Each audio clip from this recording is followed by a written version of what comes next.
السلام عليكم. لا تنسوا الإعجاب بالفيديو والاشتراك في القناة تشجيعا لنا لنستمر بنشر المزيد إن شاء الله. Pour les titres, bonsoir à tous. C'est donc une information RTBF. De nombreux passagers sont bloqués à l'aéroport de Bruxelles. En cause, certains pays de destination qui demandent un test avant d'embarquer. Or, le centre de dépistage devant l'aéroport ne parvient plus à suivre.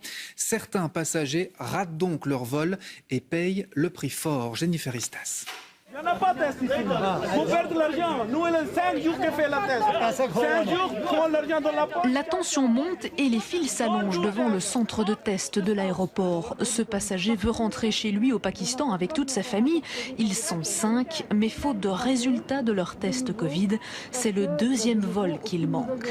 J'ai venu jeudi soir à 10h faire la test toute la famille. Urgent, 135 € par personne, mais comme je n'ai pas de résultat, j'ai perdu l'avion. Et maintenant dimanche, j'ai à 13h30 avion, mais la même chose. Je n'ai pas de résultat. Vous allez devoir réserver un troisième vol, chaque fois c'est des frais supplémentaires? 300 € pour chaque billet. Certains passagers ne savent plus quoi faire. Il faut le test. Et voilà, et nous on est là, on a perdu le billet il est parti maintenant, et on ne sait pas qu'est-ce qu'on fait. Et le problème, on ne va pas aller touristes, on va aller pour un décès. On a réservé pour aller voir mon frère maintenant il est mort. Je ne sais pas, la réclamation, il n'y a personne qui veut comprendre ça, je ne sais pas. Nous avons hier assisté à une mini-révolution tout à fait justifiée. Des personnes qui attendaient là depuis 3 jours, le test rapide également, donc les 135 €. Ce qui est aberrant en fait dans cette histoire-là, qu'on nous le dise. Voilà, ils ne savent pas assumer, on le sait, on le fait ailleurs. Ou on part en connaissance de cause. Mais là, on nous fait attendre. L'aéroport de Bruxelles est impuissant. Le centre de test est géré par une société privée étrangère. Les prélèvements peuvent être faits, mais le laboratoire n'arrive plus à traiter tous les échantillons. Un problème qui dure depuis plusieurs jours. Notre partenaire écologue qui gère en fait le laboratoire et le centre de test ici à l'aéroport fait face à des demandes de plus en plus importantes des passagers, mais aussi d'autres personnes. Et donc malheureusement, le temps d'attente est rallongé. Et donc, on conseille à nos passagers de tenir compte d'un délai supplémentaire de 12 à 24 heures pour obtenir les résultats. Les passagers lésés veulent maintenant obtenir le remboursement de tous ces frais inutiles. Tous les passagers qui auraient connu ou qui vont connaître malheureusement un problème avec le centre de test doivent évidemment prendre contact avec le gestionnaire du centre de test, donc avec Ecoloc, avec les compagnies aériennes, pour éventuellement trouver en effet une solution. La situation ne devrait pas se normaliser avant quelques jours, mais devrait l'être pour le début des vacances de tous. Et on suivra ça de près, évidemment. La situation dans les hôpitaux est tout aussi délicate. L'hôpital de Mol, en province d'Anvers, se voit obligé de refuser toute admission. En cause, un foyer qui s'est déclaré dans son service gériatrique. Une situation qui pourrait bien se répéter dans d'autres établissements. Elisabeth Boutars. C'est ici, à l'hôpital du Sacré-Cœur de Mol, dans la province d'Anvers, que 4 patients du service de gériatrie et 8 membres du personnel, dont un médecin et des infirmiers, ont été testés positifs au coronavirus. Tous les malades se portent bien, le personnel infecté est écarté et l'hôpital n'admettra plus de nouveaux patients Covid ou non d'ici lundi après-midi, le temps de terminer le travail de désinfection. Selon son directeur général, ces contaminations ont été provoquées par des visiteurs, eux-mêmes infectés par le virus, qui avaient des symptômes de la maladie ou qui attendaient le résultat de leur test. On a essayé de tracer la source de cette infection et on a constaté, jusqu'à maintenant, on ne sait pas encore tous les éléments, mais on a constaté qu'il y avait quelques visiteurs qui ont été infectés, qui ont quand même encore visité leurs proches. Ce qui s'est passé ici dans cet hôpital, ça va se passer tout l'hiver dans tous les hôpitaux de la Belgique. C'est en effet la crainte du secteur hospitalier. Et si dans cet hôpital, les visites sont strictement limitées aux patients en gériatrie ou en maternité, dans d'autres, comme au CHU de Charleroi, elles sont désormais toutes interdites, notamment à cause du comportement de certains visiteurs. qu'on a constaté des comportements inciviques des visiteurs qui, une fois qu'ils étaient dans la chambre, enlevaient le masque et qui, lorsqu'on fait remarquer ce comportement incivique, parfois montaient dans les tours et les gens devenaient agressifs parfois envers le personnel soignant. Visiteurs limités ou interdits, chaque hôpital a donc ses propres règles, mais la situation y devient difficilement gérable. On a même parfois des hésitations à se dire est-ce qu'on ne laisserait pas les portes des chambres ouvertes quand les familles sont là pour pouvoir visuellement voir s'ils ne trichent pas avec le masque. Aujourd'hui, il n'y a plus aucun endroit en Belgique qui a risque zéro d'être contaminé. L'hôpital, il y a moins de risques d'être contaminé dans un hôpital qu'ailleurs en Belgique, mais il y en a encore malheureusement. Les hôpitaux en appellent donc à la responsabilité de chacun pour éviter qu'un foyer de contamination ne se déclare en leur sein et pour ne pas surcharger davantage le travail du personnel soignant. Et on fait justement le point sur les chiffres du jour. Les hospitalisations sont toujours en hausse. Il y a actuellement 4 401 personnes hospitalisées à cause du Covid-19 en Belgique. Vous voyez que la courbe prend de plus en plus la forme de celle de mars dernier. Parmi ces patients hospitalisés, 708 sont en soins intensifs. Des chiffres qui inquiètent en Belgique, mais aussi à l'étranger. Depuis plusieurs jours maintenant, la Wallonie fait la une de l'actualité internationale, notamment la ville de Liège, qualifiée par certains médias américains et français, je cite, de ville la plus contaminée d'Europe. Bonsoir Philippe Devos, vous êtes médecin aux soins intensifs du CHC de Liège. On vient de vous voir dans le reportage. Est-ce que ce constat vous semble exact? Est-ce que Liège est vraiment la ville la plus contaminée d'Europe? C'est la province de Liège. Liège, c'est 2,5% de la population qui, pour le moment, est malade du Covid-19. Donc, c'est potentiellement 5% des Liégeois, puisqu'on ne dépiste plus les asymptomatiques, qui doit être contagieux. Mais il y a d'autres endroits autour de Liège qui sont beaucoup plus touchés. Butchenbach, Herve sont à 5% de la population malade et donc probablement 10% contagieux à peu près. Et donc dans cette situation-là, oui, on est largement au-dessus de chiffres d'autres pays. Pour donner un ordre de grandeur, aux États-Unis, l'État le plus touché est à seulement 1%. Donc, et en moyenne aux États-Unis, c'est 0,2% de la population activement malade pour le moment. Donc on est dans des valeurs qui sont largement au-dessus de n'importe quel pays en termes de pourcentage de population touchée. Oui.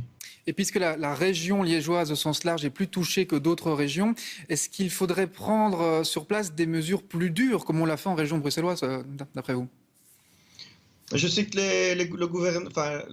les gouverneurs y travaillent, qu'il y a des réflexions qui sont en cours. Ici, les mesures sur toute la Wallonie ont été fortes, puisqu'on voit que dans d'autres régions et provinces, il y a quand même une montée importante aussi des cas, et donc ils ne sont pas encore au niveau de Liège, mais ils s'en rapprochent dangereusement. Je pense aussi, entre autres, à la région frontalière française, où il y a une montée très rapide des cas. Et donc, on va voir. J'espère que les mesures qui ont été prises ce week-end seront les bonnes pour toute la Wallonie, y compris pour Liège. Sinon, malheureusement, on sera rapidement dans les difficultés d'ici la fin de la semaine, je le crains. Un dernier élément, brièvement, un mot sur la situation sur le terrain. Dans votre hôpital, comment évolue cette situation ces derniers jours, ces dernières heures? On sent un emballement là sur les 2 derniers jours. On admet plus de 30 malades par jour sur les jours du week-end ici, ce qui est extrêmement compliqué pour les équipes. On termine d'ouvrir une unité vendredi, qu'on doit déjà ouvrir une nouvelle ce lundi parce que l'unité s'est remplie en seulement une journée. Aux soins intensifs, les lits supplémentaires que nous avions mis en route commencent aussi à être pleins, et donc dès lundi, il faudra malheureusement organiser des transferts vers les autres provinces de manière à pouvoir tenir le coup. Merci beaucoup Philippe Devos d'avoir pris le temps de répondre à nos questions. Je sais que votre temps est précieux. Et justement, vous le disiez, on le sait, l'un des points essentiels dans la lutte contre l'épidémie, c'est d'empêcher la saturation des soins intensifs. Et à cette fin, de nombreux experts demandent d'améliorer la coopération entre les différents établissements hospitaliers, de favoriser les transferts de patients d'un hôpital vers un autre.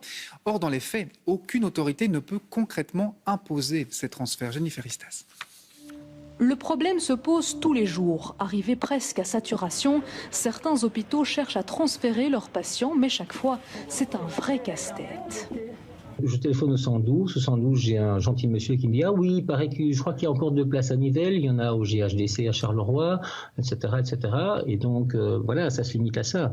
Il n'y a pas plus d'aide. Et puis quand vous téléphonez dans l'hôpital, vous avez un médecin réanimateur, vous expliquez le cas qu'il faut transférer. Il vous dit « Ah ok, je pense pas que... Oui, peut-être, je vous rappellerai. » Et pour finir, vous n'avez pas de rappel.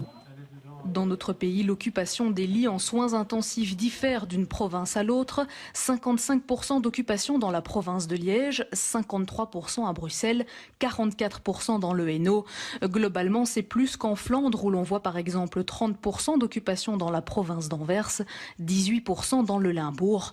Problème, entre hôpitaux, aucune autorité n'est compétente pour imposer des transferts. Si un médecin et un patient choisissent d'avoir une hospitalisation dans un hôpital, nous n'avons pas le pouvoir d'intervenir et d'obliger ce patient, ni d'obliger le médecin qui traite le patient de transférer le patient vers une autre institution hospitalière.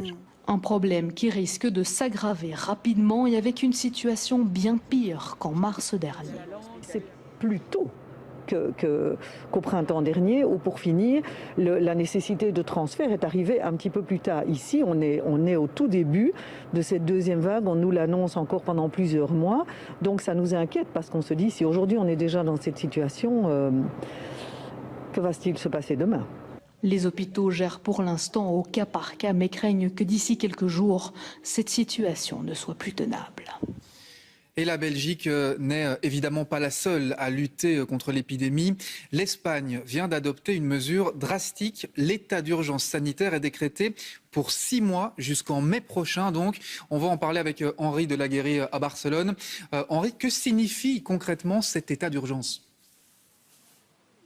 Alors écoutez, c'est avant tout un cadre juridique qui permet aux autorités d'instaurer des restrictions sans prendre le risque d'être retoquées par un tribunal ou par un juge. Très concrètement, la mesure la plus importante ce soir qui entre dans cet état d'urgence, eh bien, c'est le couvre-feu. Le couvre-feu qui commencera selon la région à 22h ou à 23h. Ici à Barcelone, ce sera donc dès 22h jusqu'à 6h du matin. Ce couvre-feu que vous connaissez en Belgique, que la France connaît également. Un couvre-feu qui devra donc s'appliquer à toute l'Espagne, sauf les îles Canaries. Cette mesure drastique, effectivement, n'est cependant pas une surprise pour les habitants et elle est accueillie avec une certaine résignation puisque tout le monde ici finalement s'y attendait. Et très concrètement, ça ne changera pas énormément de choses pour beaucoup de gens ici puisque les bars et les restaurants sont déjà fermés. Beaucoup de gens me le confiaient.